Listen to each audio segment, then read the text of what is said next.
Halo guys, kalian tahu nggak sih kenapa disebut kapur barus? Dan apakah barus itu? Dan pernahkah kalian berpikir dalam hati kenapa disebut kapur barus? Dari mana asalnya? Serta bagaimana asal-usulnya?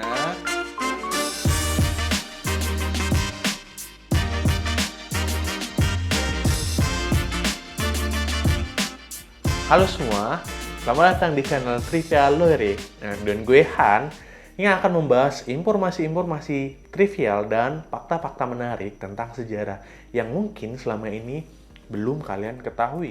So, jika kalian tertarik dengan kedua hal tersebut, nggak perlu lagu lagi.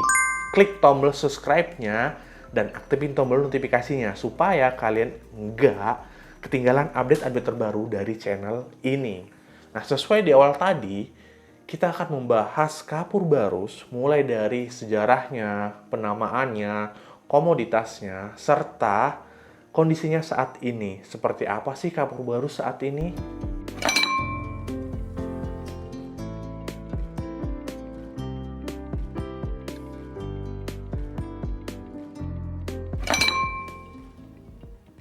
Kapur barus sendiri itu merupakan komoditas Nusantara yang dihasilkan dari sadapan pohon kapur barus atau dengan nama latin Dirobalanops aromatica dan dari keluarga tumbuhan Dipterocarpaceae yang banyak dijumpain di kawasan hujan tropis Asia, terutama di kawasan Asia Selatan dan Asia Tenggara, termasuk Indonesia. Nah, selain Dirobalanops aromatica, kapur barus juga disadap dari pohon Cinnamomum campora.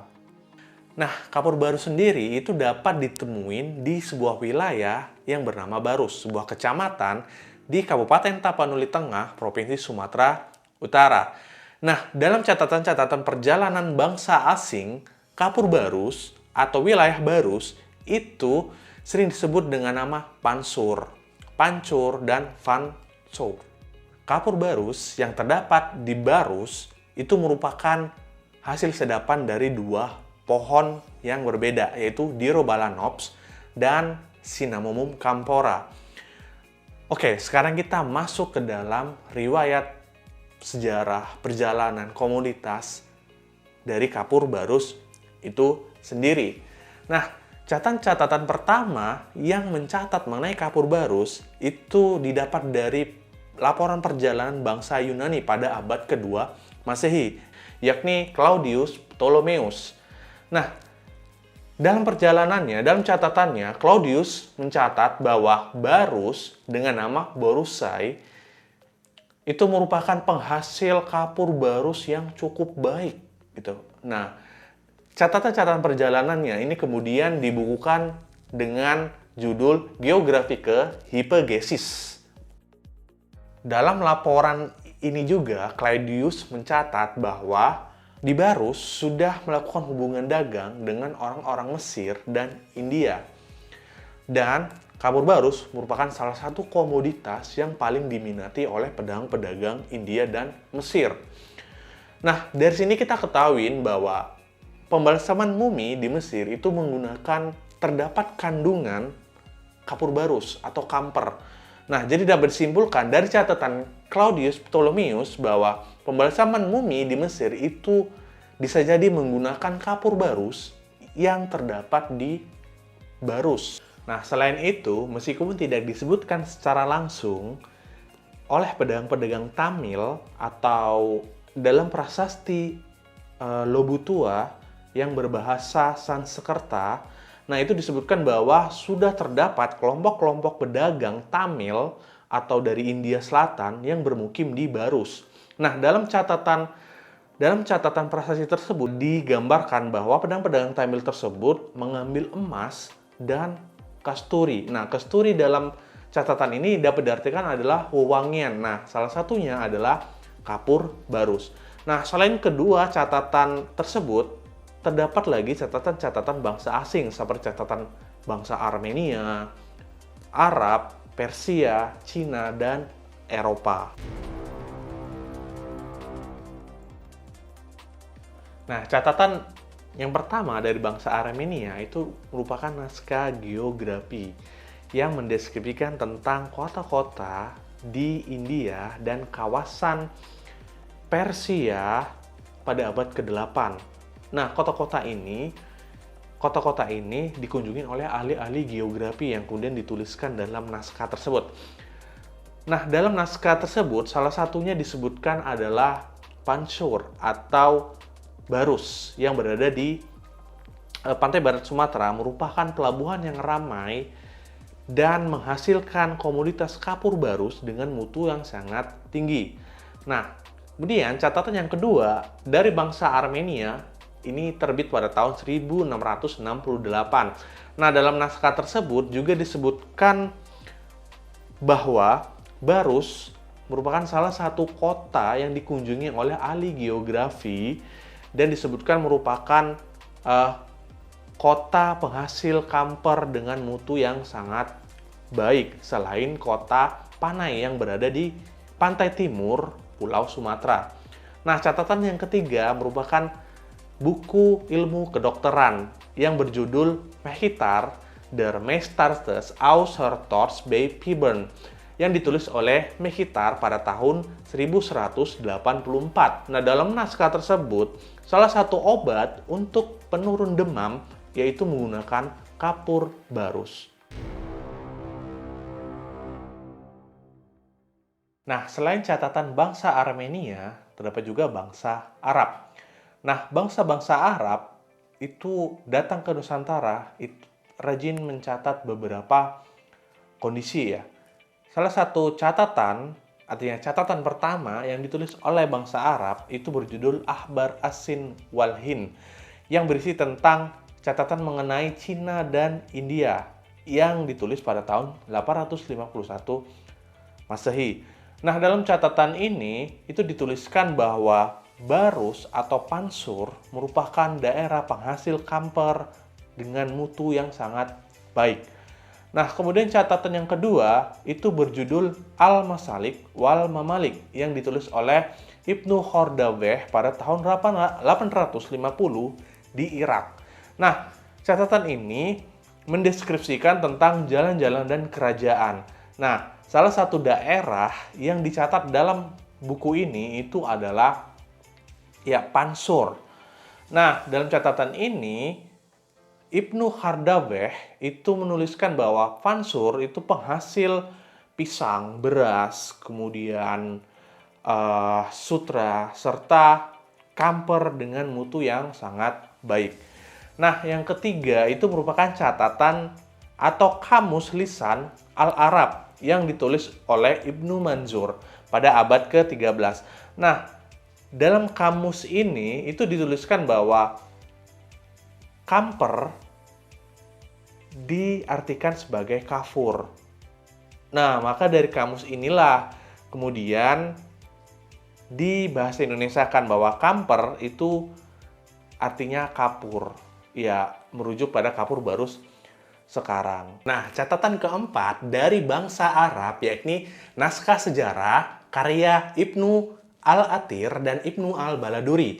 Nah, dalam catatan tersebut dikatakan bahwa penakluk Arab pada tahun 16 Hijriah atau tahun 637 Masehi.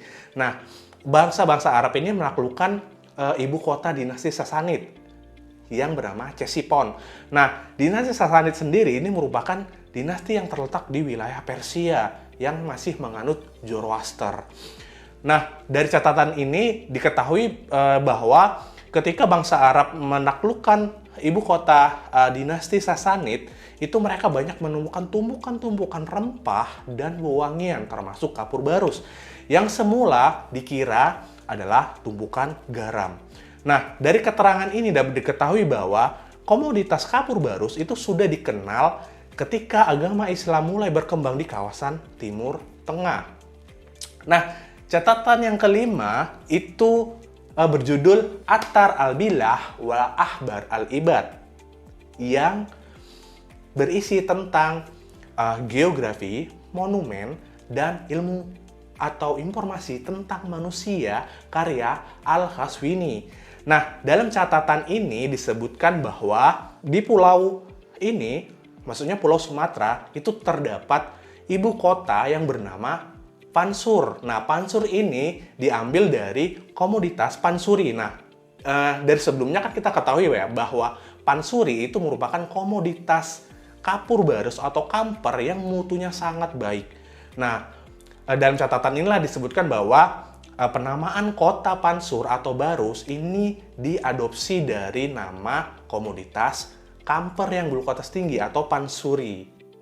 Catatan yang keenam dari bangsa Arab mengenai Barus itu berjudul Nuhbat Al-Dar fi Agaib Al-Bar Wal-Bar atau beberapa kejadian di darat dan di laut karya Al-Dimaski. Nah, Dimaski mencatat bahwa kota Pansur atau Barus itu merupakan kota penghasil kamper dengan kualitas kamper yang sangat baik. Nah, Dimaski juga Dimaski tidak hanya mencatat bagaimana masyarakat Barus itu mengambil kamper. Nah, tetapi juga Dimaski menyebutkan bahwa kualitas kamper yang baik itu disebut dengan ribahi dan pansuri. Nah, kedua komoditas ini itu dapat dijumpai pada pucuk pohon dan batang pohon yang berwarna merah mengkilat. Nah, karya yang ketujuh, catatan bangsa Arab, ini datang dari karya yang berjudul Tufat Al-Nuzar fi Garaib Al-Amsar wa Azaib Al-Absar. Nah, atau persembahan pengamat kota-kota asing dan perjalanan yang mengagumkan dari Ibnu Battuta. Nah, perlu diketahui nih ya bahwa Ibnu Battuta merupakan seorang petualang samudra atau traveler yang berasal dari Maroko. Nah, salah satu tempat yang ia kunjungin itu adalah Pasai, sebuah kerajaan yang terletak di pantai utara Sumatera yang dia sebutkan dalam karyanya bahwa Pasai itu penghasil atau mengekspor kamper dan kemenyan. Nah, kamper dan kemenyan ini didatangkan dari Barus. Nah, catatan yang ke-8 dari bangsa Arab itu merupakan catatan yang didapatkan dari seorang saudagar Arab yang bernama Ibnu Al-Faqih pada tahun 902 Masehi. Nah, Ibnu Al-Faqih ini mencatat ya bahwa Barus atau Pansur itu merupakan sebuah pelabuhan yang besar di pantai barat Sumatera. Nah, selain itu, Al-Faqih juga mencatat komoditas-komoditas yang sering diekspor dari Barus. Nah, selain kapur Barus, Pansur atau Barus itu juga mengekspor beberapa komoditas lainnya seperti cengkeh, kemudian pala dan kayu cendana. Nah, kemudian catatan yang ke-9 atau yang terakhir dari catatan bangsa Arab itu merupakan catatan saudagar Arab lainnya yang bernama Sulaiman Al-Mahri. Nah, Sulaiman Al-Mahri dalam catatannya menyebutkan bahwa Barus merupakan kota pelabuhan yang terletak di pantai barat Sumatera diapit dua pelabuhan lainnya yakni Singkil dan Pariaman, serta berhadapan dengan Pulau Nias dan Pulau Banyak.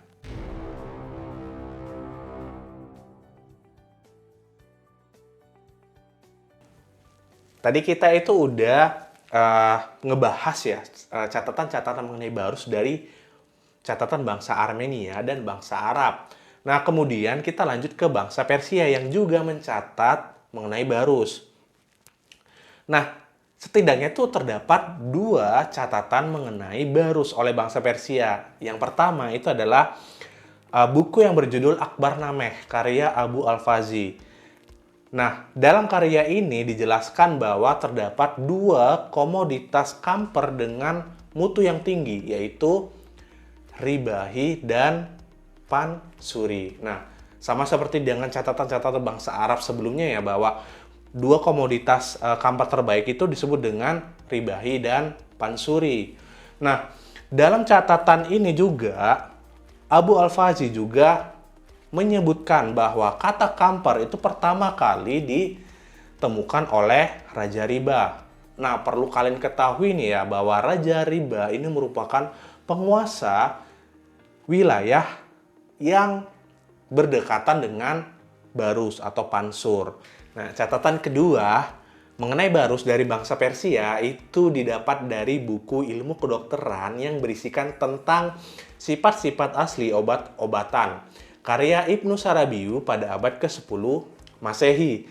Nah, dalam buku ini dideskripsikan bahwa nama pansur itu didapatkan dari pansuri. Nah, kita udah ngebahas tadi bahwa pansuri itu merupakan salah satu komoditas kamper dengan kualitas yang baik. Nah, dalam buku ini juga dideskripsikan bahwa selain pansuri, terdapat juga komoditas dengan mutu yang baik, itu disebut dengan al-riyahi. Nah, oke, selanjutnya kita membahas catatan-catatan mengenai kapur barus dari bangsa Cina. Nah, perlu diketahui juga ya bahwa para saudagar-saudagar Cina itu menyebut kapur barus dengan sebutan Nazi. Nah, catatan-catatan tertua mengenai kapur barus dari bangsa Cina itu terdapat dari catatan-catatan dinasti Cina Selatan pada abad ke-6 Masehi. Nah, dari catatan-catatan dinasti Cina Selatan inilah nama kapur barus itu disebut merupakan salah satu produk di wilayah Langyeshu. Nah, perlu diketahui bahwa para pakar mengidentifikasikan wilayah Langyeshu itu dengan sebutan Langkasuka. Nah, Langkasuka itu merupakan wilayah yang terdapat di Semenanjung Malaya, yang secara administratif sekarang ini itu terdiri dari wilayah Songkhla di Thailand Selatan, kemudian Kedah dan Kelantan di Malaysia. Nah, kemudian catatan mengenai kapur barus datang dari I Ching. Nah, I Ching merupakan pendeta agama Buddha di Cina yang ingin memperdalam ajaran Buddha ke India. Nah, sebelum dia berangkat atau belajar ke India, dia belajar terlebih dahulu bahasa Sanskerta di Silifosi. Nah, Silifosi ini merupakan sebutan lain untuk wilayah Sriwijaya. Nah, selama dia menetap di Sriwijaya untuk memperdalam bahasa Sanskerta selama 2 tahun, nah, dia juga mencatat aktivitas perdagangan dan aktivitas yang menyangkut tentang Sriwijaya. Nah, salah satu komoditas andalan dari Sriwijaya itu merupakan kapur barus. Nah, perlu diketahui juga ya bahwa Barus itu merupakan salah satu wilayah vasal atau wilayah taklukan dari kerajaan Sriwijaya. Selanjutnya, kitab yang membahas tentang catatan-catatan kapur barus itu terdapat pada kitab Yuyang Sasu. Nah, Yuyang Sasu ini mencatat bahwa Kufu Folu itu dengan sebutan kapur barus. Nah, selanjutnya kita akan membahas kitab Cao Jukwa pada abad ke-13 Masehi ya. Nah, dalam kitab ini terdapat 2 wilayah yang menghasilkan kapur barus. Yang pertama itu adalah wilayah Foni. Nah, wilayah Foni ini para pakar menyebut atau mengidentifikasikan sebagai wilayah Kalimantan. Nah, kemudian wilayah Vinsu. Nah, Vinsu sendiri ini diidentifikasikan sebagai wilayah barus yang terletak di pantai barat Sumatera. Nah, oke, selanjutnya kita masuk ke pembahasan mengenai kapur barus dalam catatan-catatan bangsa Eropa. Nah, catatan tertua dari bangsa Eropa mengenai kapur barus itu datang dari Marco Polo ya pada tahun 1291. Nah, Marco Polo itu merupakan seorang petualang dari Venesia, Italia. Nah, ketika dia menyusuri Selat Malaka, tiba-tiba kapalnya itu diterjang badai dan terdapat kerusakan pada kapalnya. Nah, akhirnya dia berlabuh di wilayah Perlak, nah Aceh Timur sekarang. Nah, selama dia memperbaiki kapalnya, dia mencatat bahwa aktivitas di Perlak itu merupakan sebuah kota pelabuhan yang cukup ramai dan maju. Nah, salah satu komoditas yang diperdagangkan di Perlak itu merupakan kapur barus. Nah, kapur barus sendiri itu didatangkan dari pedalaman Sumatera yang dibawa oleh penduduk Barus. Nah, catatan kedua dari bangsa Eropa itu merupakan catatan dari Diogo Pacheco, ya seorang petualang dari Portugis pada awal abad ke-16. Nah, Diogo Pacheco itu mencatat bahwa kapur barus dengan mutu yang baik itu berasal dari wilayah Barus. Nah, catatan yang ketiga dari bangsa Eropa itu datang dari Tom Pire. Nah, Tom Pire ini merupakan seorang orientalis dari Portugis. Nah, laporan-laporan perjalanannya itu kemudian dibukukan dengan judul Suma Oriental. Nah, dalam perjalanannya, salah satu wilayah yang dikunjungi oleh Tom Pierre itu adalah Sumatera. Nah, kemudian Tom Pierre mencatat bahwa di Sumatera terdapat komoditas-komoditas unggulan seperti emas, kemudian lilin, madu, dan kapur barus tentunya. Nah, kemudian catatan selanjutnya adalah dari Mendes Pinto yang berjudul Perecreation. Nah, Mendes Pinto ini juga berasal dari Portugis ya. Nah, catatan Mendes Pinto ini ditulis pada abad ke-16. Nah, Mendes Pinto menyebutkan bahwa Barus itu merupakan wilayah kerajaan Bata atau Batak ya. Nah, kemudian Mendes Pinto menyebutkan bahwa komoditas yang dihasilkan dari kerajaan Batak itu adalah kapur barus dan kemenyan. Selanjutnya, catatan kelima dari bangsa Eropa mengenai barus itu datang dari William Marsden yang berjudul History of Sumatra. Nah, buku ini terbit pada tahun 1783. Nah, dalam buku ini dijelaskan ya atau dideskripsikan bahwa kapur barus itu dihargai 6-8 dolar Spanyol per 500 gramnya.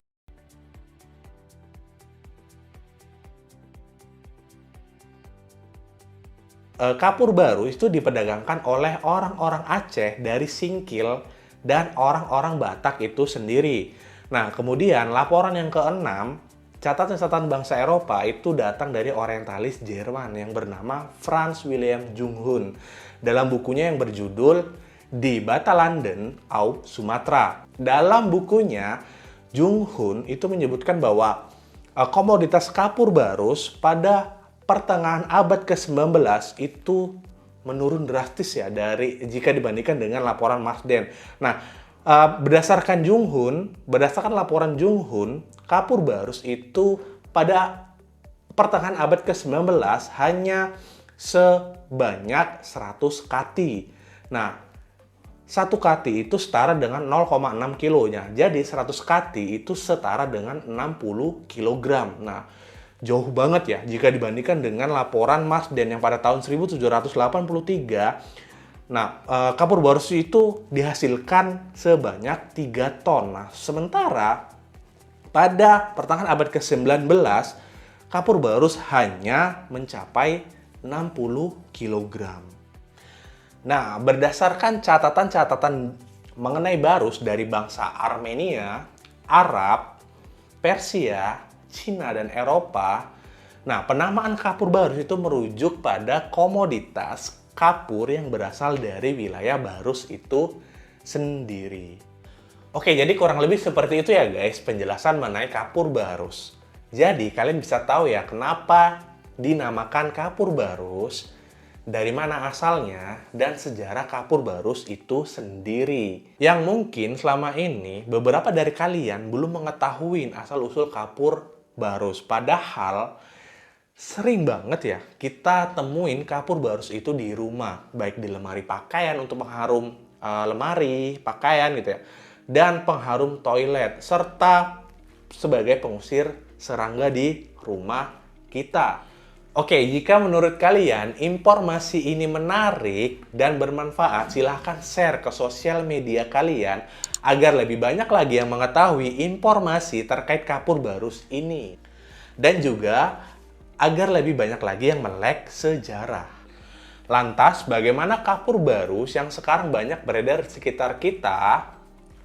Nah, kapur barus yang sekarang ini merupakan kapur barus hasil sintetis atau tiruan yang sama sekali itu tidak menggunakan getah dari pohon kapur barus sebagai bahan komposisinya. Jadi kapur barus yang banyak beredar di sekitar kita selama ini merupakan hasil formula dari senyawa kimia dengan kode C10H16O. Nah, kenapa akhirnya kapur barus itu disintetiskan? Nah, jawabannya itu adalah karena semakin berkurangnya komoditas kapur barus itu sendiri. Nah, tadi kan kita sudah jelasin ya bahwa komoditas kapur barus pada pertengahan abad ke-19 menurut laporannya Junghun itu sangat menurun drastis. Nah, pada tahun-tahun sekarang ini juga komoditas kapur barus itu juga semakin berkurang. Nah, semakin berkurangnya komoditas kapur barus itu disebabkan oleh beberapa hal. Yang pertama adalah lamanya menunggu siap sadap ya, atau siap untuk diambil getahnya. Nah, kira-kira selama 20 tahun baru pohon kapur barus itu siap untuk disadap. Nah, kondisi inilah kemudian lama-lama itu antara permintaan dengan persediaan itu tidak lagi tercukupi ya. Nah, karena kondisi inilah kemudian lembaga internasional itu melindungi atau menetapkan pohon barus itu sebagai flora yang terancam punah. Nah, penetapan status rancam punah ini ditetapkan oleh International Union for the Conservation of Natural Resources. Nah, makanya inilah alasan kenapa akhirnya kapur barus itu disintetiskan yang kita lihat sekarang ini. Nah, sekian penjelasan dari gua tentang kapur barus. Nah, kalau ada penyampaian gua yang keliru atau ada yang mau ditanyain atau ada yang perlu ditambahin karena belum gua bahas di video ini, bisa kalian tulis di kolom komentar. Nanti kita diskusikan bareng. Sekali lagi, thanks sudah nonton dan jangan lupa selalu support channel ini ya. Bye.